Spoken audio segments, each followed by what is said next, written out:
Item ಯಾವುದೇ ಇರಲಿ try ಮಾಡಿ ಆಚಿ ಚಿಕನ್ ಮಸಾಲಾ. ಸೋಷಿಯಲ್ ಮೀಡಿಯಾದಲ್ಲಿ ಸಿಕ್ಕಾಪಟ್ಟೆ ಹವಾ ಮಾಡಿ ಇರೋ ಬರೋ ರೆಕಾರ್ಡ್ಸ್ನೆಲ್ಲ ಬ್ರೇಕ್ ಮಾಡಿದ್ದ ಕಾಕ್ರೋಚ್ಗೆ ಬೆಂಗಳೂರಿನಲ್ಲಿ ಹಿಟ್ ಹೊಡೆಯಲಾಗಿದೆ.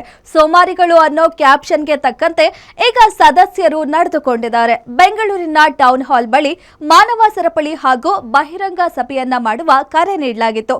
ಮೊದಲು ಬರ್ತೀವಿ ಅಂತ ಹೇಳಿದ್ರು, ಆದ್ರೆ ಫೀಲ್ಡ್ಗೆ ಇಳಿದು ನೋಡ್ದಾಗ್ಲೇ ಗೊತ್ತಾಗಿತ್ತು ಸೋಷಿಯಲ್ ಮೀಡಿಯಾದಲ್ಲಿ ಅಷ್ಟೇ ದರ್ಬಾರ್ ಅನ್ನೋದು. ಆನ್ಲೈನ್ನಲ್ಲಿ ಫುಲ್ ಕ್ರೇಜ್, ಬಹಿರಂಗ ಸಭೆ ಫೇಲ್. ಬಯಲಾಯ್ತ ಕಾಕ್ರೋಚ್ ಜನತಾ ಪಾರ್ಟಿ ಅಸಲಿ ಎತ್ತು. ಸಾಮಾಜಿಕ ಜಾಲತಾಣದಲ್ಲಿ ಕಾಕ್ರೋಚ್ ಜನತಾ ಪಾರ್ಟಿ ಒಂದು ರೀತಿಯ ಅಲೆಯನ್ನ ಕ್ರಿಯೇಟ್ ಮಾಡ್ತಿದೆ ಅಂತಾನೆ ಹೇಳ್ಬೋದು.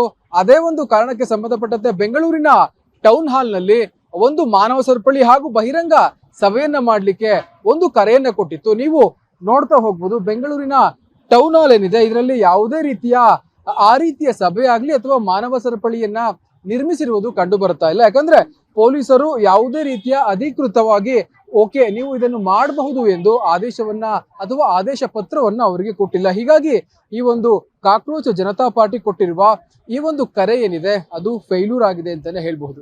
ಸದ್ಯ ಸೋಷಿಯಲ್ ಮೀಡಿಯಾದಲ್ಲಿ ಸಿಕ್ಕಾಪಟ್ಟೆ ಹಲ್ಚಲ್ ಎಬ್ಬಿಸಿರೋದು ಅಂದ್ರೆ ಕಾಕ್ರೋಚ್ ಜನತಾ ಪಾರ್ಟಿ. ನ್ಯಾಷನಲ್ ಪಾರ್ಟಿಗಳನ್ನೇ ಹಿಂದಿಕ್ಕಿ ಎಕ್ಸ್ ಖಾತೆ ಇನ್ಸ್ಟಾದಲ್ಲಿ ಸಿಕ್ಕಾಪಟ್ಟೆ ಕ್ರೇಜ್ ಸೃಷ್ಟಿಸಿದೆ. ನಾವು ಸೋಮಾರಿಗಳು ಅನ್ನೋ ಟ್ಯಾಗ್ ಲೈನ್ ನಿಂದಲೇ ಯುವ ಪೀಳಿಗೆಯನ್ನ ಸೆಳೆದಿರೋ ಕಾಕ್ರೋಚ್ ಜನತಾ ಪಾರ್ಟಿ ಎಲ್ಲೆಡೆ ಸದ್ದು ಮಾಡ್ತಿದೆ. ಕಾಕ್ರೋಚ್ ಜನತಾ ಪಾರ್ಟಿ ಮಾನವ ಸರಪಳಿ ಹಾಗೂ ಬಹಿರಂಗ ಸಭೆ ಮಾಡಲೆಂದು ಸೋಷಿಯಲ್ ಮೀಡಿಯಾದಲ್ಲಿ ಕರೆ ನೀಡಿತ್ತು. ಅದರ ನಿಮಿತ್ತ ಬೆಂಗಳೂರಿನ ಟೌನ್ ಹಾಲ್ನಲ್ಲಿ ಸಭೆ ನಡೆಸಲಿಕ್ಕೆ ತೀರ್ಮಾನ ಕೂಡ ಆಗಿತ್ತು.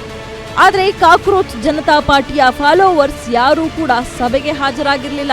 ಇವತ್ತಿನ ದಿನಾಂಕದ ಸಭೆಯ ವಿಚಾರ ತಿಳಿಯುತ್ತಿದ್ದಂತೆ ಬೆಂಗಳೂರು ಪೊಲೀಸರು ಕೂಡ ಎಚ್ಚೆತ್ತು ಟೌನ್ ಹಾಲ್ ಬಳಿ ಬ್ಯಾರಿಕೇಡ್ಗಳನ್ನ ಹಾಕಿ ಮುಂಜಾಗ್ರತಾ ಕ್ರಮವಾಗಿ 2 ಕೆಎಸ್ಆರ್ಪಿ ತುಕಡಿಗಳನ್ನ ಕೂಡ ನಿಯೋಜನೆ ಮಾಡಿದ್ರು. ಇನ್ನು ಇಲ್ಲಿ ಏನ್ ನೋಡ್ತಾ ಇದ್ದೀರಾ, ಪೊಲೀಸರು ಎಲ್ಲಾ ರೀತಿಯ ಬಿಗಿ ಬಂದೋಬಸ್ತ್ ಕ್ರಮಗಳನ್ನ ತೆಗೆದುಕೊಂಡಿದ್ರು. ಅಂದ್ರೆ ಅತಿ ಪ್ರಮುಖವಾಗಿ ಏನು ಬ್ಯಾರಿಕೇಡ್ ಗಳನ್ನ ಹಾಕೋದಾಗಿರ್ಬೋದು, ಅದೇ ರೀತಿ ಸುಮಾರು 2 ಕೆಎಸ್ಆರ್ಪಿ ತುಕಡಿಗಳನ್ನ ನಿಯೋಜನೆ ಮಾಡಿ ಯಾರಾದ್ರೂ ಒಂದು ಪಕ್ಷದಲ್ಲಿ ಇಲ್ಲಿ ಸಭೆಗೆ ಬಂದಿದ್ದೇ ಆದ್ರೆ ಅವರನ್ನ ಬಂಧಿಸುವ ಕೆಲಸ ಕೂಡ ಆಗ್ತಾ ಇತ್ತು ಅನ್ನೋದ್ರಲ್ಲಿ ಯಾವುದೇ ಅನುಮಾನವಿಲ್ಲ.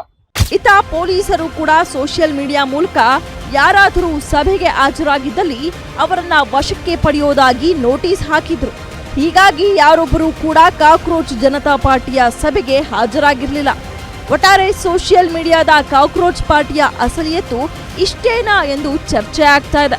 ಹೀಗಾಗಿ ಟೌನ್ ಹಾಲ್ ಬಳಿ ಪೊಲೀಸರನ್ನ ಬಿಟ್ರೆ ಬೇರೆ ಯಾರೂ ಇರಲಿಲ್ಲ ಅನ್ನೋದೇ ಇವತ್ತಿನ ಮಾಹಿತಿ. ರಾಜಕೀಯದಲ್ಲಿ ಅದೆಷ್ಟೋ ಪಾರ್ಟಿಗಳು ಬಂದಿದ್ದೂ ಆಯ್ತು, ಹೋಗಿದ್ದೂ ಆಯ್ತು.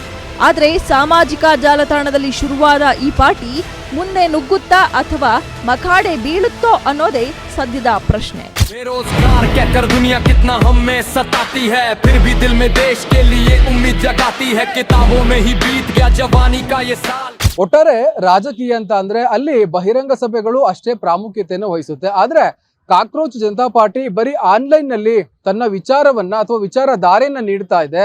ಅದು ಎಷ್ಟರ ಮಟ್ಟಿಗೆ ಜನಗಳನ್ನ ತಲುಪಿ ಅದು ಮತವಾಗಿ ಬದಲಾವಣೆ ಆಗುತ್ತೆ ಅನ್ನೋದು ಪ್ರಸ್ತುತ ಯೋಚನೆ ಮಾಡಬೇಕಾಗಿರುವ ವಿಚಾರ. ಅಂದ್ರೆ ಏನು ಭಾರತೀಯ ಚುನಾವಣಾ ಕಮಿಷನ್ ಏನಿದೆ ಅದರಲ್ಲಿ ಈ ಒಂದು ಪಕ್ಷ ಅಧಿಕೃತವಾಗಿ ನೋಂದಾಯಿಸಲ್ಪಟ್ಟಿಲ್ಲ, ಆದ್ರೂ ಕೂಡ ಸಾಕಷ್ಟು ಬೆಂಬಲ ಅದಕ್ಕೆ ಸಿಗ್ತಾ ಇದೆ. ಇದೇ ಬೆಂಬಲವನ್ನ ಮುಂದೆ ಏನಾದ್ರೂ ಈ ಒಂದು ಪಾರ್ಟಿ ಮತಗಳಾಗಿ ಪರಿವರ್ತನೆ ಮಾಡಿಕೊಳ್ಳುತ್ತಾ ಅನ್ನೋದು ಸದ್ಯದ ಚರ್ಚೆಯ ವಿಚಾರ. ಕ್ಯಾಮರಾ ಪರ್ಸನ್ ಅಜಯ್ ಜೊತೆ ಗಿರೀಶ್, ಗ್ಯಾರಂಟಿ ನ್ಯೂಸ್, ಬೆಂಗಳೂರು.